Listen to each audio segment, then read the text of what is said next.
ایک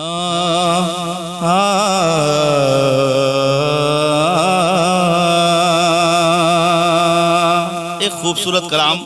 کے چند اشعار، اگر یقیناً آپ کے اندر اگر ایک عاشقی ہوگا، اور کیوں نہ ہو، ہم عاشق رسول ہیں، انشاءاللہ آپ طلب جاؤ گے شعر سننے کے بعد، اور کوشش کیجئے اپنے دوست کو بھی سنانے کی، اور بھی دیگر حضرات تک پہنچانے کی کوشش کریں، اور ہمارے چینل کو سبسکرائب ضرور کر لیں تاکہ اسی طرح کی نعت شریف کی ویڈیو آپ تک پہنچتا رہے اور آپ اس کو سنتے رہیں۔ میں پڑھتا ہوں، سنیے گا۔ کہ خلد میں اپنی وہ جاگیر بنا لیتے ہیں۔ بہت اچھا کلام جو لوگ سن رہے ہیں، میں اسے امید کرتا ہوں کہ آپ اس کو شیئر کیجئے گا۔ سنیں، خلد میں اپنی وہ جاگیر بنا لیتے ہیں، خلد میں اپنی وہ جاگیر بنا لیتے ہیں، خلد میں اپنی وہ جاگیر بنا لیتے ہیں، کہ خلد میں اپنی وہ،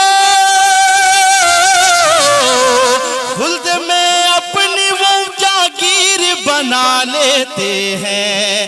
جس کو سرکار مدینے میں بلا لیتے ہیں، جس کو سرکار مدینے میں بلا لیتے ہیں، جس کو سرکار مدینے میں بلا لیتے ہیں۔ اور ایک شعر سنیے گا کہ سارے نبیوں میں خدا نے انہیں ممتاز کیا، سارے نبیوں میں، سارے نبیوں میں، سارے نبیوں میں خدا نے انہیں ممتاز کیا، ممتاز کیا، کہ سارے نبیوں میں خدا نے انہیں ممتاز کیا،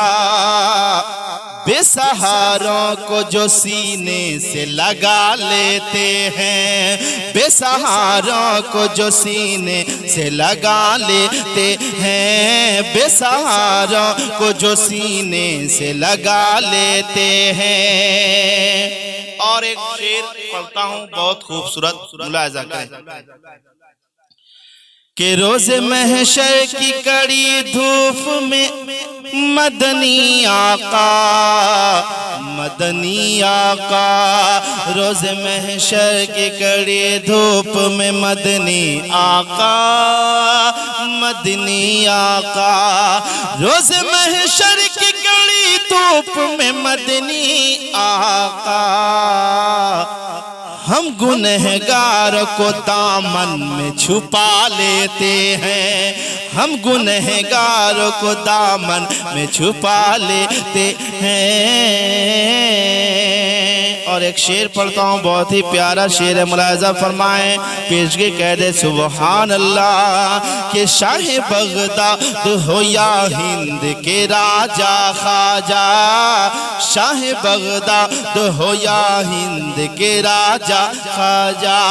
شاہ بغداد ہو یا ہند کے راجہ خواجہ،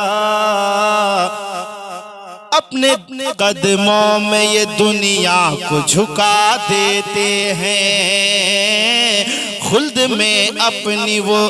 جاگیر بنا لیتے ہیں، کب؟ جس کو سرکار مدینے میں بلا لیتے ہیں، مدینے میں بلا